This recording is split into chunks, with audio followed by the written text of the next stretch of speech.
खाचोद police ने एक बड़ी कार्रवाई में कब्रिस्तान से शव चुराने वाले बदमाशों को गिरफ्तार कर लिया है। यह कार्रवाई तकनीकी साक्ष्यों की मदद से की गई है। आरोपियों ने आम जनता में अंधविश्वास पैदा कर काला जादू व नोटों की बारिश जैसे अवैध लाभ अर्जित करने के लिए शव को चुराया था। खाचोद अनुविभागीय अधिकारी पुष्पा प्रजापति ने जानकारी देते हुए बताया कि पूर्व में खाचोद थाना क्षेत्र की चापाखेड़ चौकी अंतर्गत ग्राम डोडिया के कब्रिस्तान से अज्ञात बदमाशों द्वारा शव चुरा लिया गया था। आरोपी की धरपकड़ के लिए खाचोद पुलिस ने तकनीकी साक्ष्यों के मदद से आरोपियों को गिरफ्तार करने में सफलता अर्जित की है। पुलिस की इस कार्रवाई से बदमाशों के खिलाफ सख्त कार्रवाई की जा सकेगी। इस मामले में खाचोद पुलिस ने शांति व सौहार्द को बनाए रखने की वरिष्ठ अधिकारियों की दिशा निर्देश पर काम करने के लिए सख्त निर्देश दिए। पुलिस की इस कार्रवाई से आम जनता में विश्वास बढ़ेगा, अपराधियों के खिलाफ सख्त कार्रवाई की जा सकेगी। इस टीम ने टेक्निकल साक्ष्यों के आधार पर, कैमरा रिकॉर्डिंग के आधार पर जल्दी ही साक्ष्य एकत्रित करके आरोपियों तक अपनी पहुंच बनाई है। अभी 3 आरोपी पुलिस की हिरासत में हैं, जिसमें एक डोडिया ग्राम का रहने वाला है और 2 इसी के साथ ही राजस्थान बांसवाड़ा के रहने वाले हैं। मैडम देखिए, अभी तक पूछताछ में जो सामने आया है, इनका उद्देश्य काला जादू करके अपने विभिन्न उद्देश्यों की पूर्ति करना है, जिसमें आर्थिक लाभ को प्राप्त करना इन लोगों ने बताया है, जिसमें कि इस प्रकार की क्रिया करके उनको आर्थिक लाभ हो सकता था। लेकिन इसमें थाना प्रभारी खाचोद और चौकी प्रभारी ने बड़ी शांति और धैर्य का परिचय देते हुए ग्राम में सामाजिक सौहार्द को बनाए रखते हुए आरोपियों तक अपनी पहुंच बनाई है और मामले का खुलासा किया है। नानकड़ा थाना क्षेत्र के महावीर बाग कॉलोनी में एक होटल व्यापारी के घर में चोरी की घटना सामने आई है। चोरों ने घर के दरवाजे को काटकर अंदर प्रवेश किया। 60,000 रुपए नकदी के अलावा सोने चांदी के जेवरात भी चुरा कर ले भागे। घटना के समय होटल व्यापारी संजय पोरवाल परिवार सहित शादी समारोह में गए हुए थे। जब वे सोमवार सुबह वापस लौटे तो घर के मुख्य दरवाजे का लॉक टूटा हुआ मिला।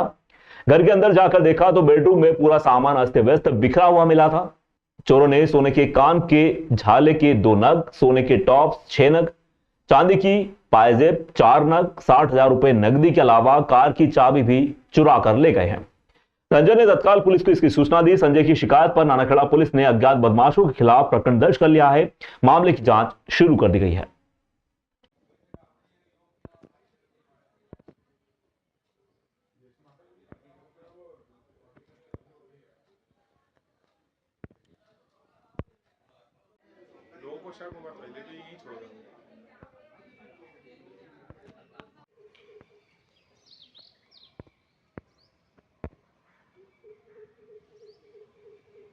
खाचोद में हिंदुजा लीलैंड फाइनेंस कंपनी के कर्मचारी मोहम्मद आजम पर धोखाधड़ी के आरोप लगाए गए हैं। पीड़ित कन्हैया लाल पिता बगदीराम काकरिया ने पुलिस थाने में शिकायत दर्ज करवाई है कि कर्मचारी ने उनसे 1,02,500 रुपए की राशि धोखाधड़ी से ठग ली है। पीड़ित ने बताया कि उन्होंने हिंदुजा लीलैंड फाइनेंस कंपनी से 17 लाख रुपए की गाड़ी फाइनेंस करवाई थी। पहली किस्त की राशि 51,128 रुपए की अदायगी 5 अप्रैल 2025 से करनी थी, लेकिन कर्मचारी ने उनसे धोखाधड़ी करते हुए किस्त की राशि बोलकर अन्य व्यक्ति के फोन पे अकाउंट पर 1,02,500 रुपए की राशि किस्त का कहकर तारीख से पहले ही डलवा ली। जब रसीद मिली तो पीड़ित को शंका हुई और उन्होंने जांच की। इसमें पता चला कि उक्त राशि उनके लोन खाते में जमा ही नहीं हुई। पीड़ित ने बताया कि जब उन्होंने कंपनी के कार्यालय में जाकर स्टेटमेंट निकलवाया तो पता चला कि उनकी पहली किस्त की राशि का भुगतान 5 अप्रैल 2025 को करना था। पीड़ित ने पुलिस से मांग की है कि आरोपी कर्मचारी के खिलाफ सख्त कार्रवाई की जाए, वहीं उनकी धोखाधड़ी से ठगी गई राशि को वापस दिलवाया जाए। पुलिस ने मामले की जांच शुरू कर दी है। आरोपी कर्मचारी के खिलाफ कार्रवाई करने की तैयारी में जुटी हुई है। मैंने दिसंबर में एक अशोक लेलैंड 1915 इक्विपमेंट की गाड़ी हिंदुजा फाइनेंस से फाइनेंस करवाई, जिसके द्वारा 1 तारीख को उसने 1 जनवरी को मेरी किस्त चालू कर दी। 1 तारीख को उसके फ़ोन आने के मैंने फ़ोन पे उसको 1 लाख रुपए एक बार डाला और 13 तारीख को वापस मैंने 2,500 रुपये फिर डाले, आधे करके। उसके बाद मैंने अगली महीने पता चला, वापस फ़ोन आया था मेरे को मार्च में 1 तारीख को।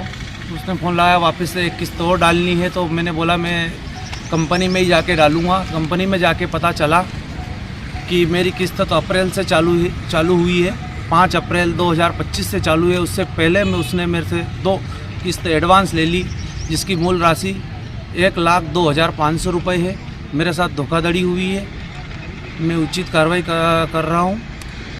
नाबालिग और महिला से रेप केस में सजा काट रहे आसाराम का इलाज आयुर्वेदिक अस्पताल की टीम ने शुरू कर दिया है। आसाराम के पैरों में दिक्कत होने की वजह से चलने में दिक्कतों का सामना करना पड़ रहा था। इसी वजह से वह पंचकर्म सहित अन्य इलाज आयुर्वेदिक अस्पताल से करवा रहे हैं। आसाराम ने सोमवार को आयुर्वेदिक अस्पताल में पंचकर्म कराने के लिए वहां पर पहुंचे थे। इस दौरान भारी सुरक्षा के बीच में किसी ने अस्पताल से बाहर आते समय उनका वीडियो भी बना लिया। वीडियो में आसाराम काफी थका हुआ महसूस कर रहे थे, वहीं व्हील चेयर पर बैठे हुए दिखाई दिए। इसके साथ सुरक्षा कर्मी, कुछ अनुयायी व पुलिसकर्मी भी यहां पर नजर आए हैं। आसाराम सफेद कपड़े व लाल टोपी पहने हुए थे, साथ ही लोगों को अभिवादन स्वीकार करते हुए अस्पताल से बाहर निकलते हुए भी नजर आए। ऐसा बताया जा रहा है कि आयुर्वेदिक अस्पताल की टीम मंगलवार को आश्रम पहुंची और आसाराम का इलाज प्रारंभ कर दिया गया। कोर्ट से जमानत के बाद आसाराम ने इंदौर में प्रवचन दिया। इसका वीडियो वायरल होने के बाद वह उज्जैन के मंगलनाथ रोड स्थित आश्रम में रहे। यहां आसाराम के पहुंचने की खबर मिलने के बाद देश से उनके अनुयायी आश्रम भी पहुंचने लगे हैं। आसाराम से मिलने की चाह में आश्रम में रोजाना 1000 से ज्यादा लोग भी जुट रहे हैं। आसाराम का इंदौर में वीडियो वायरल होने के बाद इंदौर के आश्रम में विशेष सतर्कता बरती जा रही है। आसाराम के सेवक आश्रम में प्रवेश करने वाले हर व्यक्ति की जांच में लगे हुए हैं। ऐसी मान्यता है कि महाशिवरात्रि पर भगवान शंकर की शादी हुई थी। इसी शादी के उपलक्ष्य में बाबा महाकाल की नगरी उज्जैन में परंपरा अनुसार भोलेनाथ की शादी के रिसेप्शन का आयोजन भी किया जाता है। इसी आयोजन के लिए भव्य तैयारियां भी की जा रही हैं। जहां शिव पार्वती के विवाह भोज के लिए अनूठी पत्रिकाएं भी छपवाई गई हैं। पत्रिका पीले चावल के साथ घर घर बांटी जा रही हैं। 6 मार्च को यहां बाबा की भव्य बारात निकाली जाएगी। विशाल भोज का आयोजन होगा। इसमें लगभग 25,000 से अधिक लोग भी शामिल होंगे। उज्जैन में महाशिवरात्रि के बाद भगवान शंकर की शादी का रिसेप्शन आयोजन किया जाता है। यह रिसेप्शन बिल्कुल शादी की तरह ही होता है। यह रिसेप्शन में लोगों को आमंत्रित करने के लिए शादी की पत्रिकाएं बांटी जाती हैं। पत्रिका में वर की जगह भगवान महाकाल व वधू की जगह माता पार्वती का नाम रहता है। यहाँ बाबा की शादी के भोज की पत्रिका अनूठी है। जिस प्रकार आमजन शादी की पत्रिका में अपने रिश्तेदारों के नाम लिखते हैं, उसी प्रकार यहाँ पत्रिका में भगवान गणेश, कार्तिकेय, रिद्धि सिद्धि सहित अन्य देवी देवताओं के नाम भी रिश्तेदारों के रूप में लिखे जाते हैं।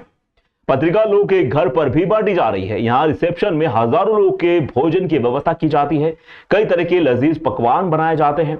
इस दौरान भगवान शंकर की बारात भी निकाली जाती है, जो कि नगर के प्रमुख मार्गों से होते हुए बाबा महाकाल मंदिर में वापस से पहुंचती है। बारात में नगरवासी बड़े धूमधाम से नाचते गाते नजर आते हैं। बारात इतनी अद्भुत रहती है कि सारा नगर देखने को सड़कों पर उमड़ जाता है। यहाँ बारात में भोले बाबा के प्रिय भूत, पिशाच, डाकिनी, नंदीगण हर हर भोले करते हुए नजर आते हैं। उज्जैन में यह कार्यक्रम एक त्योहार के रूप में मनाया जाता है।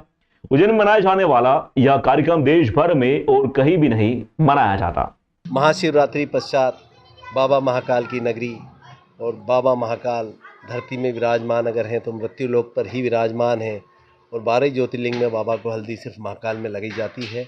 और उसी निमित्त जब बाबा को शादी हुई थी उसमें अन्नदान नहीं हो पाया था, किसी प्रकार का रिसेप्शन नहीं हो पाया था दक्ष के विपरीत चलने पर। तो अन्नदान के रूप में हम बाबा का रिसेप्शन करते हैं, जिसमें नगर से, प्रदेश से, देश से सभी लोग पधारते हैं। सभी मंदिर, 84 महादेव, सारे मंदिरों से सब प्रमुख अतिथि और पुजारीगण को आमंत्रित करते हैं। बोल महाकाल महाराज की जय।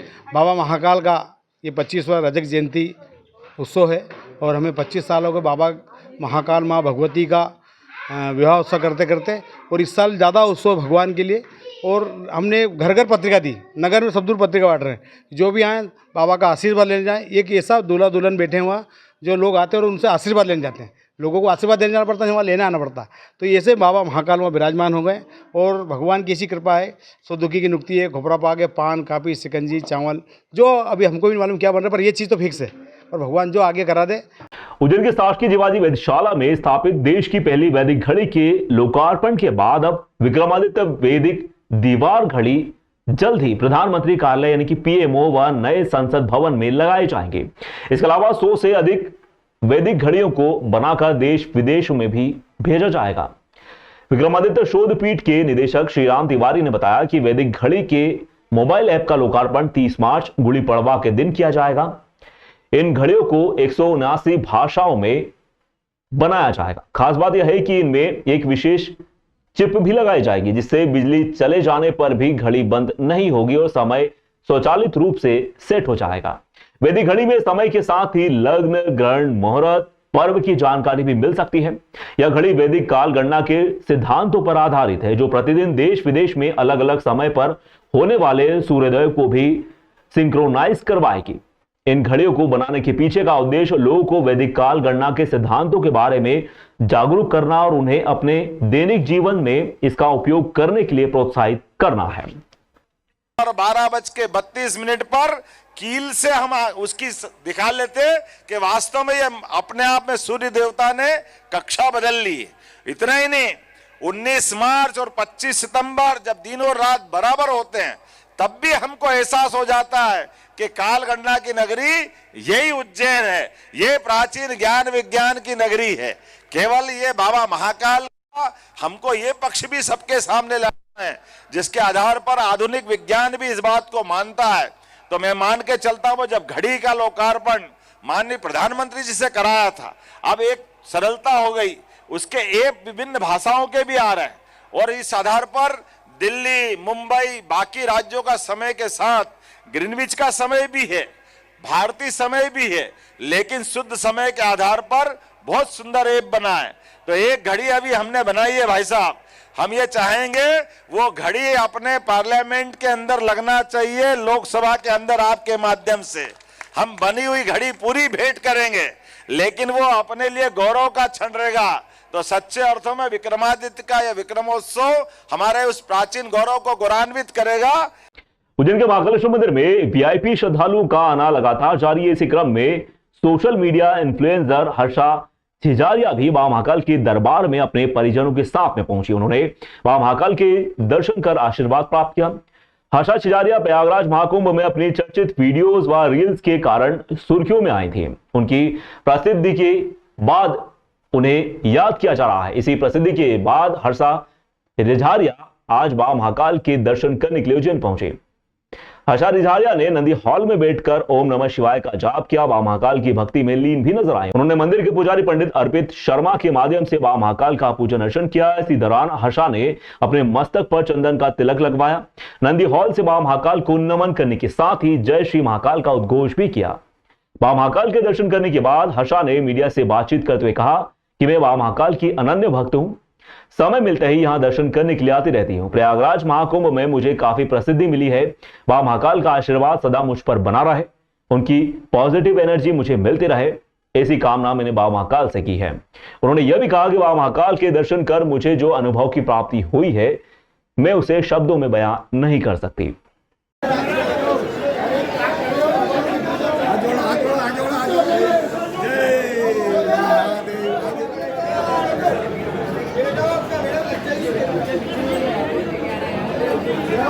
नगर निगम द्वारा सिंधी कॉलोनी चौराहे से लेकर यंत्र महल मार्ग तक मार्ग चौड़ीकरण व सेंट्रल डिवाइडिंग का कार्य करवाया जा रहा है। इस कार्य के तहत मार्ग चौड़ीकरण में बाधक 4 मकानों को नगर निगम द्वारा सोमवार को हटाने की कार्रवाई की गई।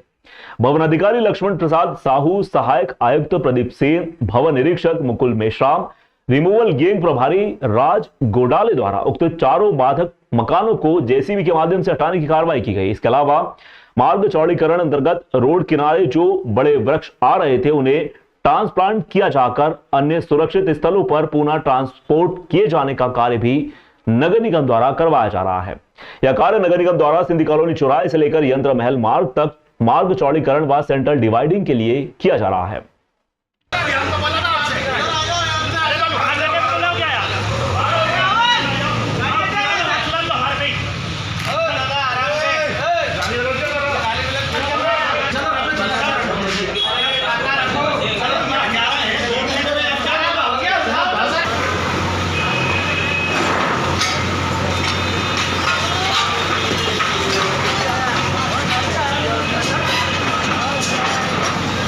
उज्जैन मंडल अभिभाषक संघ के चुनाव की घोषणा हो गई है। इसमें करीब 1600 से ज्यादा सदस्य भाग लेंगे। यह चुनाव 3 साल बाद होने जा रहे हैं। इसके लिए चुनाव अधिकारी व उनकी टीम तैयारियां कर रही है। संघ अध्यक्ष अशोक यादव द्वारा अभिभाषक संघ के एक अध्यक्ष, एक उपाध्यक्ष, एक सचिव, एक कोषाध्यक्ष, 2 सह सचिव सहित 11 कार्यकारिणी सदस्यों के निर्वाचन हेतु अभिभाषक अजय जैन गिरिया को मुख्य निर्वाचन अधिकारी नियुक्त किया गया है। मुख्य निर्वाचन अधिकारी अजय गिरिया द्वारा सहायक निर्वाचन अधिकारी प्रकाश डाबी, विष्णु दीक्षित, विश्वास दायमा सहित अन्य साथियों की निर्वाचन टीम में नियुक्ति के साथ ही चुनाव की तैयारियां शुरू कर दी गई हैं। उज्जैन मंडल अभिभाषक संघ शहर की सबसे पुरानी व प्रतिष्ठित संस्थाओं में से एक है, जो देश की आजादी के पूर्व से ही अभिभाषक समुदाय का प्रतिनिधित्व करती आई है। इसके सदस्यों ने उच्च न्यायालय, सर्वोच्च न्यायालय, केंद्रीय मंत्री, मुख्यमंत्री, सांसद, विधायक व अन्य संवैधानिक पदों पर कार्य भी किया है। प्रक्रिया तो निर्धारित है। जो इलेक्शन होते हैं बार के, वो as per the guidelines of the state bar council होते हैं, और जो गाइडलाइंस है उसमें सबसे पहला चरण जो होता है कि इलेक्शन प्रोग्राम, जो निर्वाचन कार्यक्रम है, वो जारी किया जाएगा।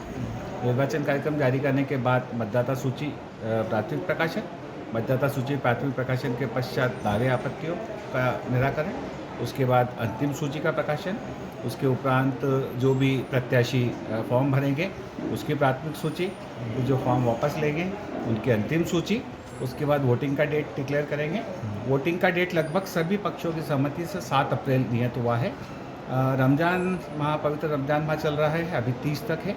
30 से 6 तक लगभग शायद अपने नवरात्र हैं, तो 7 तारीख का लगभग तय हो रहा है, और कल हम विस्तृत कार्यक्रम अपना जारी करने जा रहे हैं। कल निर्वाचन की पूरी प्रक्रिया का कार्यक्रम हम लोग, हमारी टीम जारी। अभिभाषक संघ के निर्वाचन पर पूरे संभाग की दृष्टि रहती है। संघ अध्यक्ष का पद बहुत ही सम्मानीय व प्रतिष्ठित पद माना जाता है। अजय गिरिया ने बताया कि शीघ्र ही निर्वाचन का विस्तृत कार्यक्रम निर्वाचन अधिकारी द्वारा जारी कर दिया जाएगा। वोटिंग के लिए 7 अप्रैल की तारीख के चयन की संभावना भी जताई जा रही है। जितने भी उम्मीदवार हैं उनसे हमने ये करबद्ध तरीके से निवेदन भी किया है और आदेशित भी किया है कि आप जो है आदर्श निर्वाचन जो होता है उसका पालन करेंगे, अन्यथा जो है आपका हम चुनाव निरस्त कर देंगे।